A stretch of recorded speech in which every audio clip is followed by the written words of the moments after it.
विनती करी आप मेरी बेटी से विवाह कर लो। भगवान शंकर ने मन में सोचा नारायण रोज लक्ष्मी को देखने के लिए जाते हैं, लक्ष्मी रोज नारायण से मिलने के लिए जाती है और उससे विवाह मैं करूं, अच्छा नहीं लगता।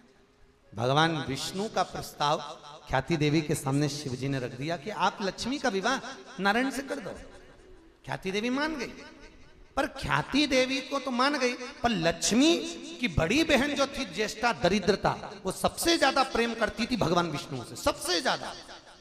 तो भगवान विष्णु से प्रेम करती, तो भगवान विष्णु जब लक्ष्मी जी को देखने घर पहुंचे तो ख्याति को लगा, ज्येष्ठा को लगा कि मुझे देखने आए। ज्येष्ठा तैयार हो गई और संग भगवान विष्णु ने लक्ष्मी जी को पसंद कर लिया। ज्येष्ठा को क्रोध आ गया। इतने में भगवान नारायण ने लक्ष्मी से कहा तुम्हारा और हमारा विवाह पक्का हो गया। लक्ष्मी जी कहती है विवाह तो करूंगी, पर पहला शर्त यह है कि आपको मेरी बड़ी बहन का विवाह पहले करना पड़ेगा, क्योंकि बड़ी घर में बड़ी बहन कुंवारी बैठी और छोटी की शादी हो जाए, ये अच्छी बात नहीं है, आप पहले इसकी शादी कर दो। भगवान विष्णु ने कहा ठीक है अभी करता हूं। भगवान विष्णु गए और दुसाह मुनि को बुला कर लेके, दुसाह जी, ए दुसाह जी। दुसाह जी बोले बोलो प्रभु, आप एक काम करोगे, शादी करोगे?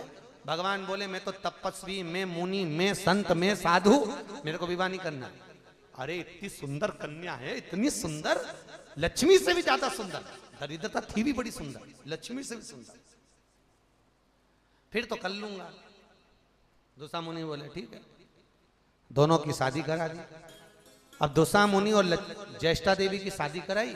दरिद्रता की, दरिद्रता को लेकर जैसे दुसा मुनि अपने आश्रम में चले, आश्रम में अंदर जाने लगे तो वहां तो यज्ञ चल रहा था। ओम ब्रह्मवे स्वाहा, ओम विष्णवे स्वाहा, ओम वायवे स्वाहा, ओम प्रजापते स्वाहा। अब वहां यज्ञ चल रहा, और जैसे ही यज्ञ चल रहा, यज्ञ को आवाज सुनकर दरिद्रता अंदर नहीं गई, वापिस बाहर आई, और बाहर आकर तुरंत एक पीपल के पेड़ के नीचे जाकर दरिद्रता बैठ गई, पीपल के पेड़ के नीचे बैठी। इसलिए हिंदू धर्म में पीपल का पेड़ घर में नहीं लगाया जाता, दरिद्रता उसके नीचे बैठ गई। अब दरिद्रता पीपल के नीचे जब जाकर बैठी, जैसे विराजमान हुई बैठी, तो शाह जी ने कहा दरिद्रता चलो, ज्येष्ठा चलो। ज्येष्ठा कहती नहीं नहीं नहीं, पहले यज्ञ बंद करवाओ।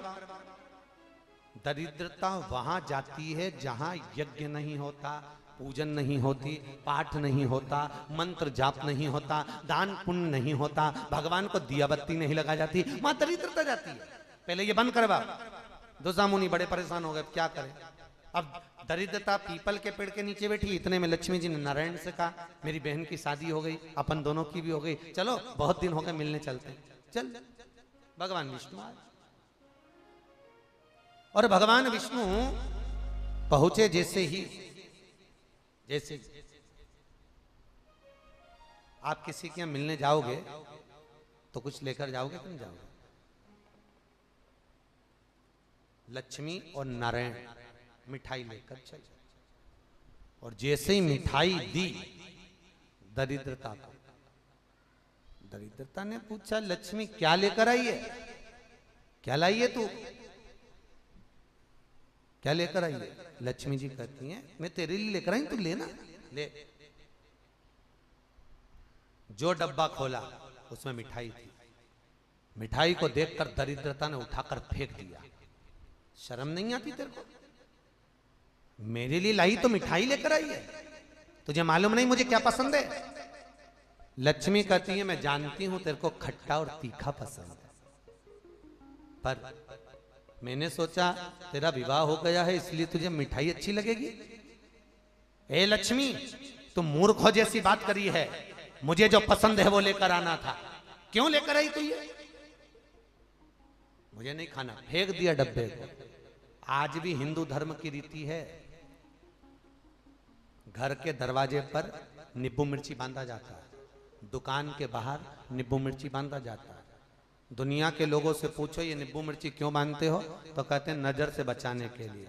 अरे उन ढोंगियों को कौन बताए कि ये नजर से बचाने का नहीं है, ये नींबू मिर्ची इसलिए बांधा जाता है कि लक्ष्मी और दरिद्रता दोनों प्रतिदिन घूमने के लिए जाती हैं, प्रतिदिन, और जब इनको भूख लगती है तो ये घर के अंदर आती हैं।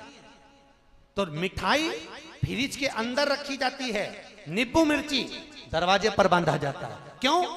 दरिद्रता वहीं से खाकर बाहर की बाहर लौट जाए और लक्ष्मी मिठाई खाने के लिए अंदर आ जाए, क्योंकि हमें घर में लक्ष्मी चाहिए, दरिद्रता नहीं। नींबू मिर्ची बाहर, वहीं से खाएगी वहीं जाएगी। इसलिए हमारे हिंदू धर्म में 4 चीजें बेटी के विदाई में नहीं दी जाती। पहले नंबर पर सुई, दूसरे नंबर पर चलनी, तीसरे नंबर पर झाड़ू और चौथे नंबर पर अचार की बरनी। बेटी की विदाई में कभी नहीं दी जाती साहब, ये 4 चीजें नहीं देती। कई लोग कहते हैं तुम्हारे मम्मी के हाथ का अचार अच्छा लगता है, लेकर आना, और माँ भी मना कर दे देती है। पर माँ को ये भान नहीं होता बेचारी को कि मैं अचार की बरनी दूंगी तो बेटी को कभी सुख नहीं मिलेगा। या तो वो तन से दुखी रहेगी, या मन से दुखी रहेगी, या वो धन से दुखी रहेगी। बेटी दुख तो पाएगी, अगर अचार माँ के घर से गया है तो दुख तो उसको भोगना पड़ेगा, वो सुख नहीं भोग सकती। कोई बेटी अगर तन से दुखी होगी तो कोई मन से दुखी होगी तो कोई धन से दुखी होगी। अचार ले जाओ, ले जा। 4 चीजें बेटी की विदाई में नहीं देते। पहले नंबर पर बोलो जम के बोलो, सुई, दूसरे नंबर पर चलनी, तीसरे नंबर पर झाड़ू और चौथे नंबर पर अचार। ये बेटी की विदाई में नहीं दिया जाता। बेटी को कितना भी अच्छा लगे तू यहां आकर खा ले, यहां रह ले, मना नहीं, पैसे ले जा वहां डाल लेना, पर हम नहीं लेंगे। तू दुखी रहे, हमको कौन सा सुख मिलने वाला, हमको सुख का अनुभव नहीं होगा, हमें सुख प्राप्त नहीं होगा। तू लेकर। महाराज दुसा मुनि दुर्वासा जी के पास में गए और दुर्वासा बाबा से जाकर पूछा, मैं अपनी पत्नी दरिद्रता को कहां लेकर जाऊं, आप बताओ। कहा, जिस घर में रात्रि में झूठे बर्तन पड़े रहते हो उसके घर में दरिद्रता को ले जाओ। किसके घर में? जम के बोलिए जरा। जिसके घर में रात्रि में झूठे बर्तन पड़े रहते हो। इसलिए हमारा शास्त्र कहता है रात को अगर बर्तन मांजने नहीं जाता, बर्तन मांजने वाले नहीं आते, या आप नहीं मान सकते, तो झूठे बर्तन में पानी डाल दो। सास कई बार कहती है डाल दे पानी, उसमें 1 लोटा पानी भर दे, पर लोग कहते हैं आओ पड़े तो हैं, सुबह आएगी ना मांजने वाली, मांज देगी। पर सास क्यों पानी डलवा रही? उसका कारण है कि झूठे बर्तन जहां पड़े रहेंगे, झूठे बर्तन जहां रहेंगे वहां दरिद्रता निवास कर जाएगी, वहां सुख नहीं मिलेगा, वहां संपदा नहीं बढ़ सकती, वहां आनंद की अनुभूति नहीं हो सकती, वहां सुख प्राप्त नहीं। जिसके घर में कांटेदार पौधे लगे हों वहां दरिद्रता का प्रवेश हो जाए। महाराज दरिद्रता के स्थान दिए, दरिद्रता। तो यहां आज भोजन की प्रधानता कही। भीष्म पितामह को क्रोध आया कि मुझे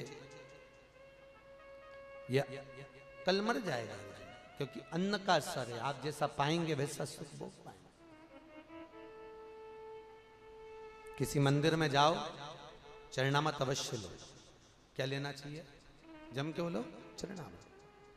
किसी मंदिर में जाओ तो चरणामत अवश्य लीजिए। किसी मंदिर में जाओ तो तुलसी का दल अवश्य लीजिए, अवश्य प्राप्त करो। किसी कथा में जाओ तो कुछ भाग तुलसी दल का अवश्य लीजिए, प्रसाद अवश्य लीजिए। हमारे यहाँ तो सत्यनारायण की कथा में प्रसाद की इतनी महत्वता कही कि प्रसाद छोड़कर भी नहीं जाना, प्रसाद लेकर जाओ। क्यों? क्योंकि प्रसाद जब हम लेते हैं, प्रसाद जब हम ग्रहण करते हैं तो हमारा मन अंदर से शुद्ध भाव को प्रकट करता है। जो हमारा क्रोध है, तपन है, अहंकार है, वासना है, तृष्णा है, लोभ, आसक्ति, ये समाप्त होती है। लीजिए। शास्त्र महाराज